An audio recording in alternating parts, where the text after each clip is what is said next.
Hello, Year 10. Hope you're well. Today and the rest of this week, and then part of next week, I think, as well, we're going to be talking about area and then later on volume. So today we're going to be looking at areas of common 2D shapes, which is around grade 3 and grade 4. And then we're also going to be looking at areas of compound shapes, and those are going to be around grade 4 and 5, depending on how fancy we make them. All right, here we go. Alright, let's look at these two shapes here. You probably know how to do these. There's not going to be many issues, but this says to calculate the area. So as you can see, these are not just rectangles and they're not just squares. They are more than one shape together. So if we look at this yellow shape to begin with, we can see that it's a compound shape because it is two shapes put together to make a new one. Now what I would do is I would actually write exactly on the shape what I'm going to do. So the first thing I'm going to do is I'm going to find the area of the left hand shape. So you can see that the left hand shape here is this square. One side is 5 and the other side is also 5.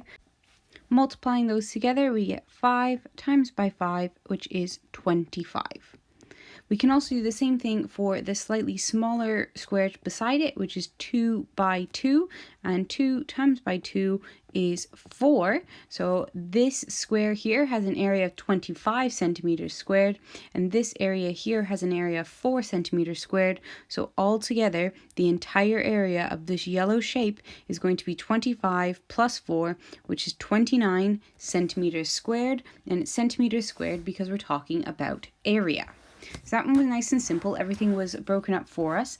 In this next shape, it's not going to be quite as simple because nothing has been broken up for us.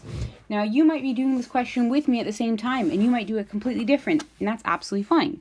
So what we need to do is we need to split this into two separate rectangles. So we can either cut it going across like this, or we can cut it going down like this. For today's example, I'm going to cut it going down like this. So I've got this one rectangle right here. I can see across the top it's 5, and down the side it's 9.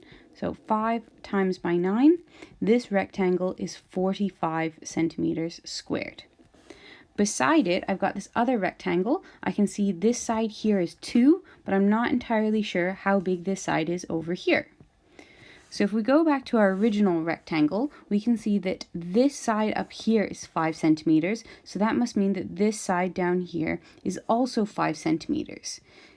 If the distance from here to here is 5 centimeters, then that must mean that the distance that's left over is 3 centimeters, because 5 plus 3 makes 8 centimeters. So now I've got this blue rectangle over here, and one side is 3, and the other side is 2, which gives me 6. So the area in total is 45 plus 6, which is 51 centimeters squared. That's how you find the area of a compound shape. You break it up into two shapes or more shapes that you know how to find. I promise I'm not trying to insult your intelligence on this question. It's just one of those ones that's always good to go back and check. So this shape here is a triangle, which I'm going to be silly about because everybody always forgets to do this on their exam and they get really upset with themselves. So this question asks us to work out the area. Now, I don't know if you're aware of this, but a triangle is actually just half of a rectangle. So if we want to find the area of a triangle, what we're going to do is the base times by the height and divide it by 2. Now, some of you might write it a different way. You might write it as base times by height divided by 2. It's absolutely fine. It's the same thing. Some of you might want to write it as half times by base times by height, and that's also fine as well. I promise all three of those are doing the exact same thing. For this particular question, the base is going to be 4 and the height is going to be 6. Now we can see that that is the perpendicular height of this particular triangle. It's not just one of the slanted sides. So the area is going to be base times by height divided by 2. So that's going to be 24 divided by 2, which you can probably do in your head, which is 12 centimeters squared. So the divide by 2 is really, really important, and I promise you somebody sometime today will definitely make a silly mistake and will be really annoyed with himself. So remember, a triangle, you need to do divide by 2. All right, the questions are starting to get a little bit more complicated now. So these are some compound shapes, and these compound shapes have a rectangle and a triangle in them, which is why they make them a little bit more complicated. So these questions say, work out the area of each shape, show all your working.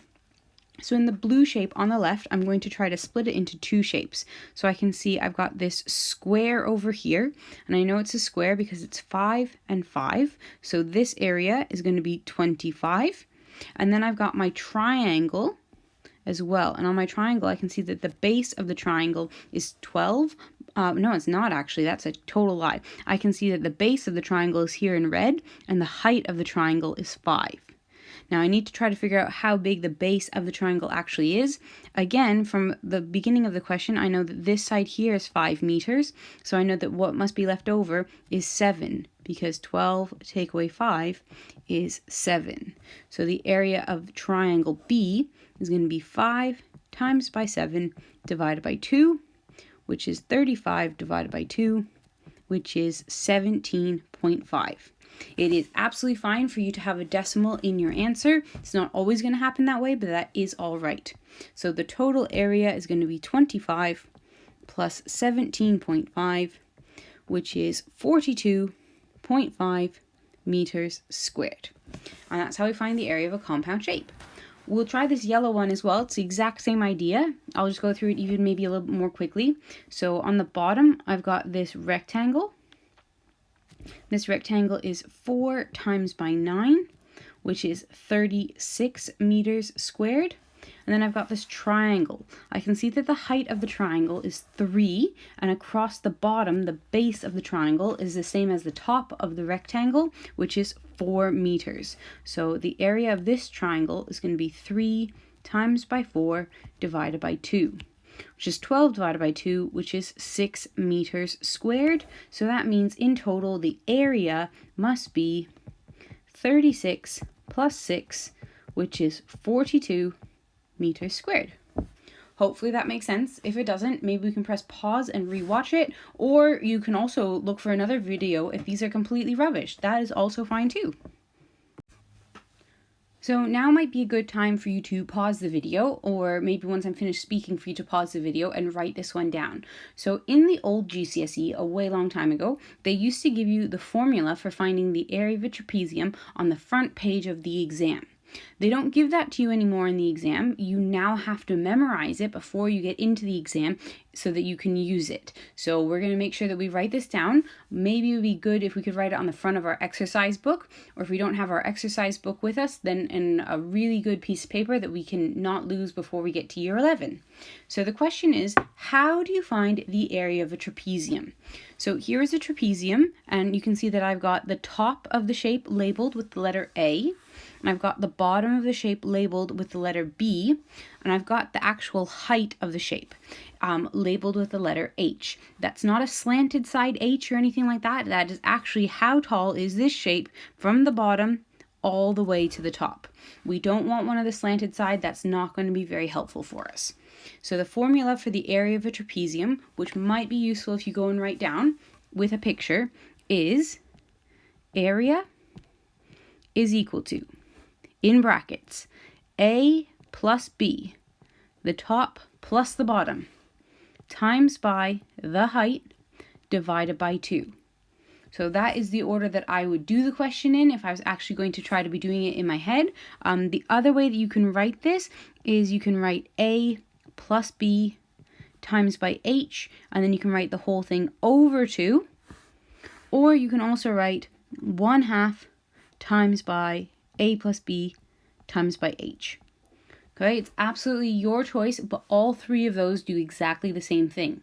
Please, please, please go and write at least one of those down somewhere right now. Pause the video and go and do that. Okay?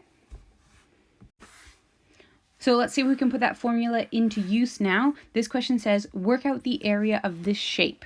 This shape is a trapezium, so that is A plus B times by H divided by 2. So we've got the top side is A, the bottom side is B, and 5 meters is the height from the bottom to the top. So let's go ahead and work this out. So we've got in brackets 8 plus 12, the top plus the bottom, times by the height, which is 5, divided by 2. So 8 plus 12 is 20. We've got 20 times by 5 divided by 2. 20 times 5 is 100, and 100 divided by 2 is 50. So the area of this particular trapezium is 50 meters squared.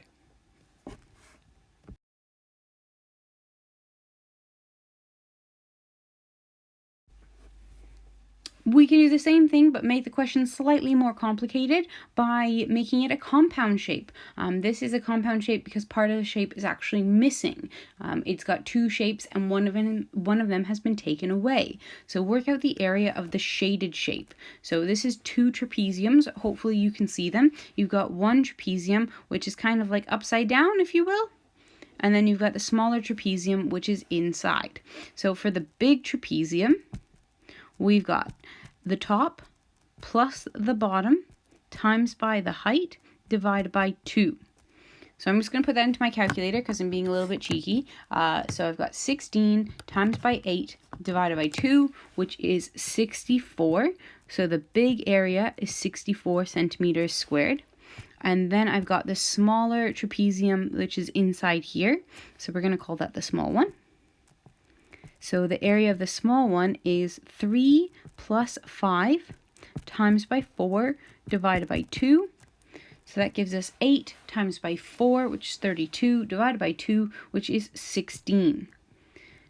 Now, the tiny little trapezium, which is in the center, has been taken away, so I have to actually do that. So the shaded bit that's left over is going to give me 64, take away 16,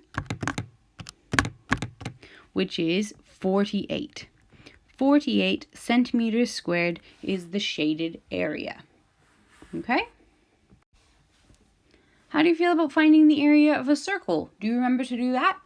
So I'm not going to write it just yet. You think about in your head for 2 seconds, how do you find the area of a circle? Area of a circle. The area of a circle is given by pi, which is a really long fancy number, times by the radius squared. So the area of a circle is given by pi radius squared. In the new GCSE, they very often like to ask us to calculate in terms of pi, which I think makes things way more simple. And so we're going to do that. So let's try this out. I'm going to start by using this green question down here because I think it's a really nice, simple question for us to try out. So this one says the radius here is 5. So the area of this shape is going to be pi times by 5 squared, which is going to give me 25 times by pi, and I can just smush them together to give me 25 pi. Now that is an absolutely acceptable answer for me to give. 25 pi is absolutely fine. Now if I put that into my calculator, I'm going to have to press the simple to difficult button to help me write that out as an actual decimal. Now this answer is absolutely fine. There's nothing wrong with that. I will not lose any marks. The only time I have to use the simple to difficult button is if they ask me to give my answer to, say, 1 decimal place. Otherwise, my first answer of 25 pi is absolutely acceptable. Let's try this pink question as well. This pink question over here is really quite nice. It's a little bit different though. So this 24 goes from one side of the circle all the way across, which means that that is the diameter of the circle. So if the diameter is 24, that must mean the radius is 12. So again, we can do pi times by 12 squared, which is the same as pi times by 144, which we can just smush together as 144 pi meters squared. Okay, I'll leave the yellow one and the blue one for you to do. They have decimals, and I just really didn't feel like doing the decimals right now. All right?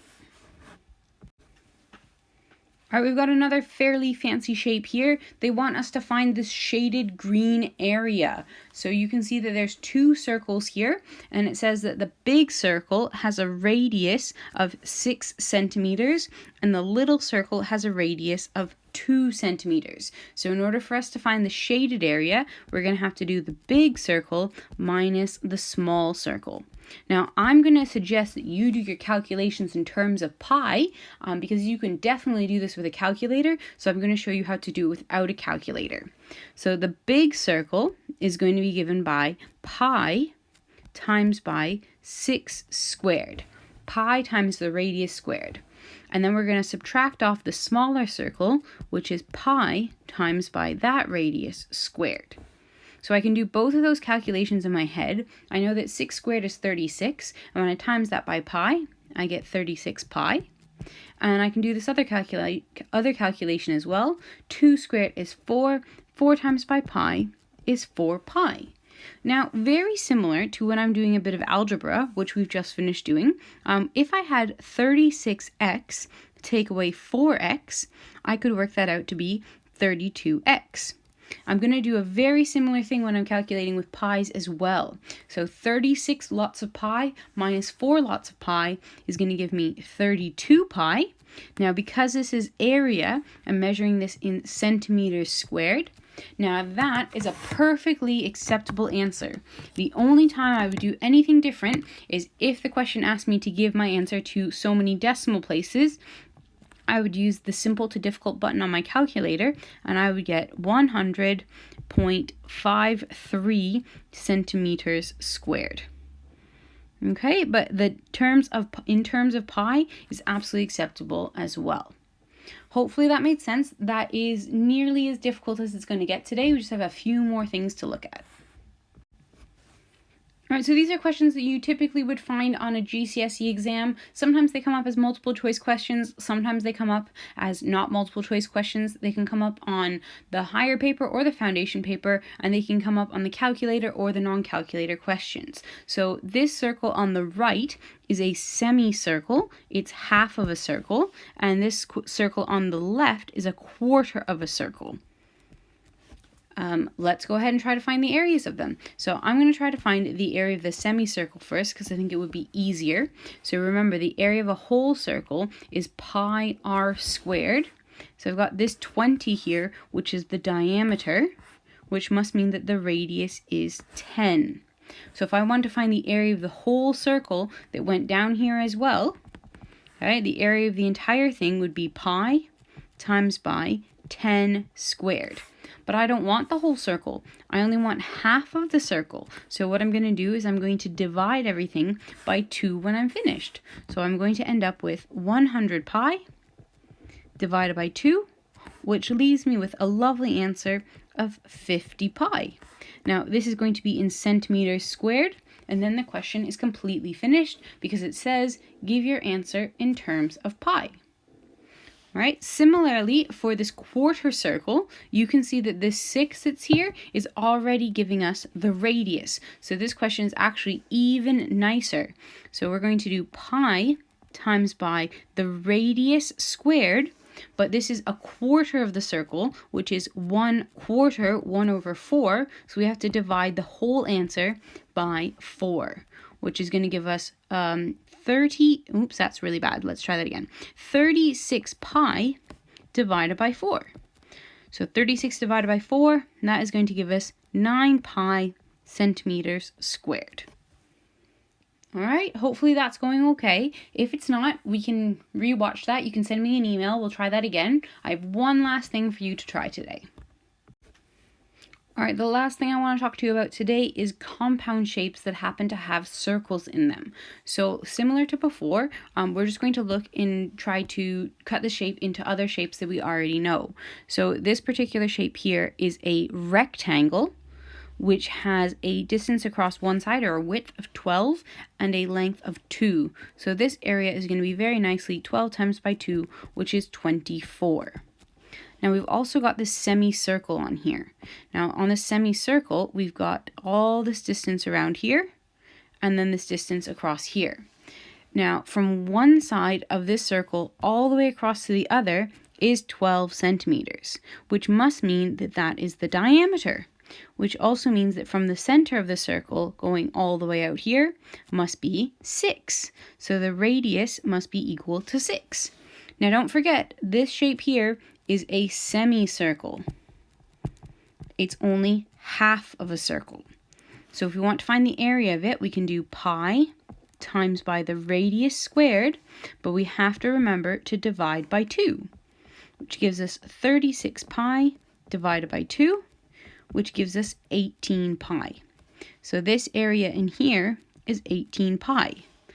So what we need to do now is we need to add together this 24 and this 18. Now this is the part that everybody seems to get a little bit panicked about, and they try to make up their own rules. So the area is going to be 24 plus 18 pi. Now this part of the answer has a pi in it and this one doesn't. Do you think we're allowed to add them together? Do you think we can do 24 plus 18? Hopefully you're shaking your head and saying, no, we can't do that. So similar to if we had 24 plus 18x, we can't actually add those together anymore. That's all we can do with them. Similar on this one, we could just leave the answer as that. 24 plus 18 pi is an absolutely acceptable answer. It would be even better if we put centimeters squared at the end. If you don't really like that answer, you can go over to your trusty calculator and put that in. 24 plus 18 pi. And it gives you a lovely answer of 80.55. Okay, but either way, that is what I would like you to try to do. So we split the shape up into 2 shapes that we know, maybe even more shapes if we need it. In this particular one, it was a rectangle and a semicircle. And then we add together the areas that we have found. All right, hopefully that works out. In the PowerPoint that you're going to be looking at, the next slide is going to be your task for today, which is 6 questions about finding the area. All right, good luck. I'll put the answers up tomorrow.